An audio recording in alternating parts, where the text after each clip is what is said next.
Cricket বোর্ডের ভেতরে আসলে এত এত ঘটনা। বাংলাদেশ ক্রিকেট বোর্ডের সিটিং ডাইরেক্টররা নাকি মারামারি করেছে। বাংলাদেশ ক্রিকেট বোর্ড কতটা ফ্যাসিস্ট আমার কাছে মনে হয় লাস্ট ডিসিশন সেটা তারা বুঝিয়ে দিয়েছে। আপনি যদি এটাই করতেন তাহলে বাংলাদেশের তো আর এত কষ্ট করে বিশ্বকাপে খেলার দরকার হতো না, র্যাঙ্কিং ঠিক করার দরকার হতো না, কোনো কিছু দরকার হতো না। রিয়াসাত ভাই, আমরা কালকে দেখলাম হঠাৎ করে বিসিবি একটা প্রেস রিলিজ দিল যে সাংবাদিকদের মাঠে ঢোকা বন্ধ। আসলে এই বিষয়টাকে কিভাবে দেখছেন?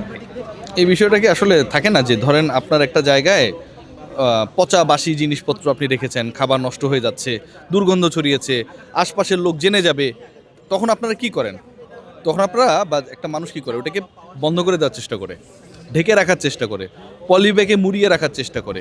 গন্ধ যেখানটায় সেখানটায় যে কেউ অথবা ওই গন্ধ দূরীকরণের সাথে যারা জড়িত তারা চেষ্টা করে ওটাকে ঢেকে রাখতে। বাংলাদেশ ক্রিকেট বোর্ডের ভেতরে আসলে এত এত ঘটনা।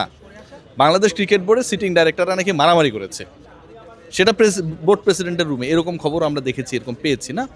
সো এই ঘটনাগুলো যখন বাংলাদেশ ক্রিকেট বোর্ডে ঘটে তখন তো বাংলাদেশ ক্রিকেট বোর্ডের ডাইরেক্টররা তারাই তাদের কাছে সিকিউর না, তারা নিজেরাই নিজেদের কাছে সিকিউর না, নিরাপদ না। সেই তারা নিরাপত্তার জন্য সাংবাদিকদেরকে আসতে দিবে না। অ্যাজ ইফ যে তারা রেসলিং করছিল, আমরা দর্শকের ভূমিকায় ছিলাম, কোনো একজনকে আমরা সমর্থন দিচ্ছিলাম।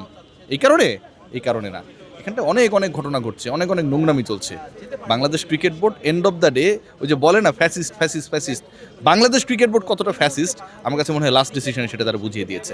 আমাদের ফেলো কলিগ যারা তারা যোগাযোগ করার চেষ্টা করেছিল ওই পার্টিকুলার ডিপার্টমেন্টের দায়িত্বে যারা, অন্যান্য দায়িত্বে যারা, দায়িত্বশীল যারা, এবং কারোর সাথে আসলে রিচ আউট করতে পারে নাই।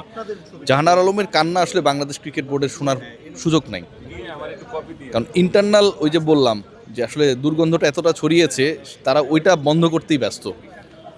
একজন ন্যাশনাল টিমের এক্স ক্যাপ্টেনকে নিয়ে যে ঘটনা ঘটেছে, এবং বাংলাদেশ ক্রিকেট বোর্ড, যেই ক্রিকেট বোর্ড ক্রিকেটারদের জন্য, ক্রিকেটাররা খেলে দেখেই বাংলাদেশ ক্রিকেট বোর্ড ফর্ম হয়েছে, রাইট? সেই ক্রিকেট বোর্ড যখন এরকম একটা ভয়াবহ নির্যাতনের ঘটনাকে সামনে আনতে, রহস্য উন্মোচন করতে, দোষীদের শাস্তি দিতে ব্যর্থ হয়, তখন আসলে বলার কিছু থাকে না। এবং বাংলাদেশের এই মুহূর্তের এক্সিস্টিং যে ক্রিকেট বোর্ড, তারা যে এখানটায় প্রপার ডিসিশন মেক করতে পারবে না এটা এক্সপেক্টেডই ছিল। তারা যে ডেডলাইন ফুলফিল করতে পারবে না এটা এক্সপেক্টেডই ছিল। 31শে জানুয়ারি চলে গেছে, ফেব্রুয়ারি এসেছে, এখন বলবে ভাষার মাস, নির্বাচনের মাস, বইমেলার মাস, অনেকগুলো অজুহাত তাদের সামনে রয়েছে। আবার ওই যে কী যেন অদম্য ক্রিকেট টুর্নামেন্ট শুরু হবে। সো তাদের আসলে সেই সময়টুকু নাই। যাহারাকে কনসেন্ট্রেট করতে গেলে নিজেদের দুর্বলতা, নিজেদের অদক্ষতা, নিজেদের সমস্যাগুলো আসলে বের হয়ে আসবে, সেটা কেউ চায় না। মানে আপনি যদি এটাই করতেন তাহলে বাংলাদেশের তো আর এত কষ্ট করে বিশ্বকাপে খেলার দরকার হতো না, র্যাঙ্কিং ঠিক করার দরকার হতো না, কোনো কিছু দরকার হতো না। কখনো অপরাজেয়, কখনো অদম্য, বিভিন্ন নামে বিভিন্ন টুর্নামেন্ট খেলতো, এবং ওই টুর্নামেন্টগুলো খেলে আমরা ঘোষণা করতাম যে it's equal to the world cup, ঠিক আছে? সো এটার থেকে আসলে ফাইজলামের কোনো কিছু হয় না। আপনি ওয়ার্ল্ড কাপে যদি খেলতে পারতেন, খুব সিম্পল প্রশ্ন, শ্রীলঙ্কায় গিয়ে ধরো বাংলাদেশ খেললো, আমরা কি বাংলাদেশ ক্রিকেট বোর্ডের ডিপ্লোমেসিকে প্রেইজ করতাম কিনা, তালি দিতাম কিনা, প্রশংসা করতাম কিনা? করতাম না। আপনি যেতে পারেননি, এই দায়ও বাংলাদেশ ক্রিকেট বোর্ডকে নিতে হবে। মোরালি একটু না, মোরালি পুরোপুরি ডাউন থাকবে। মানে আজকে আপনি একটা আশা করে এখানে জার্নালিজম করতে এসেছেন, আমার সাথে আপনি কথা বলছেন, হ্যাঁ, আর আমি আপনার সাথে মিসবিহেভ করলাম, আমি বললাম যে দূর মিয়া যান এখান থেকে। এটা খুব খারাপ।